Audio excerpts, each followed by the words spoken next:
மீண்டும் நான் தெரிவிக்க விரும்புகிறேன், விரைவில் தமிழ்நாட்டில திராவிட முன்னேற்ற கழகத்தினுடைய ஆட்சி உதயமான உடனே இந்த நீட் தேர்வை சட்டப்படி ரத்து செய்கிற முயற்சிகளை நாங்கள் முழுமையாக ஈடுபடுவோம், அதில் வெற்றி காண்போம் என்பதை நான் உறுதியோடு தெரிவித்துக் கொள்ள விரும்புகிறேன். எங்க வேணாலும் நடத்தி காட்டலாம். பெரியாருடைய மண் தமிழ்நாடு என்பதை புரிந்து கொண்டால் உங்களை ஓட ஓட விரட்டுவோமே தவிர இங்க நீட் நடக்காது. நீட் நடக்காது.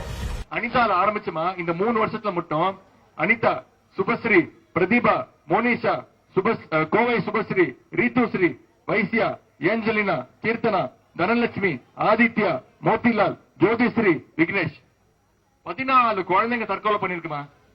நாங்க சொல்றோம் 7 மாசத்துல கண்டிப்பா நீட் தேர்வு ரத்து செய்யப்படும். தலைவர் அறிவிச்சுட்டாங்க 7 மாசத்துல கண்டிப்பா நீட் தேர்வு ரத்து செய்யப்படும்.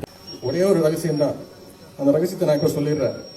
கொஞ்சமாச்சு வெக்கம், மானம், சூடு, சொரணை, மாணவர்கள் மீது ஒரு நம்பிக்கை, மக்கள் நல்லா இருக்கணும், தமிழக மக்களோட உரிமைகள் பறிபோக கூடாது அப்படின்னு நினைச்சா மட்டும்தான் போதும். அது நம்முடைய தலைவர், அந்த ஆளுமை திறன் நம்முடைய தலைவர் தான் இருக்கு.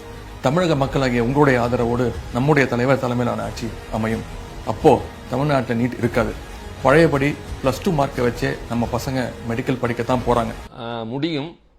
அதை இப்போது உங்களிடம் நான் பகிர்ந்து கொள்கிறேன். இது எப்படி சார் இது? என்ன option? I cannot disclose something, a strategy before camera. Sir public concern நீங்க சொல்லலாம் sir. Public concern When we do that, you will come to know about it. நீங்க வந்தா நீட் போயிடுமா? கண்டிப்பா போவோம் சார். எப்படி போ? அதுதான் போவோம் வைப்போம்.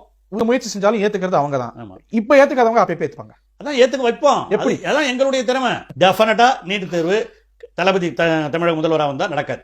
நீட் தேர்வுல விளக்க பெற முடியலன்னா உன்ன மாணவன் எழுதுறதுக்கு காப்பி அடிக்கிறாங்க விடுவோமா இல்லையா? நாங்க மந்திரியா இருந்தா கண்டிப்பா செய்வோம். சாத்தியம் பண்ணிட்டீங்கல்ல, அப்புறம் என்ன இதுக்கு தீர்மானம் போட்டீங்க? புத்தி இருக்கா? நான் எல்லா சாத்தியக்கூறுகளும் ஆராய்ந்து விட்டேன். நீட்டை ரத்து செய்வதற்கு சாத்தியமே இல்லை. அப்புறம் என்னத்துக்கு தமிழ்நாட்டில் தீர்மானம் போட்டா? யாரை ஏமாத்த? அயோக்கியத்தனம் இல்ல.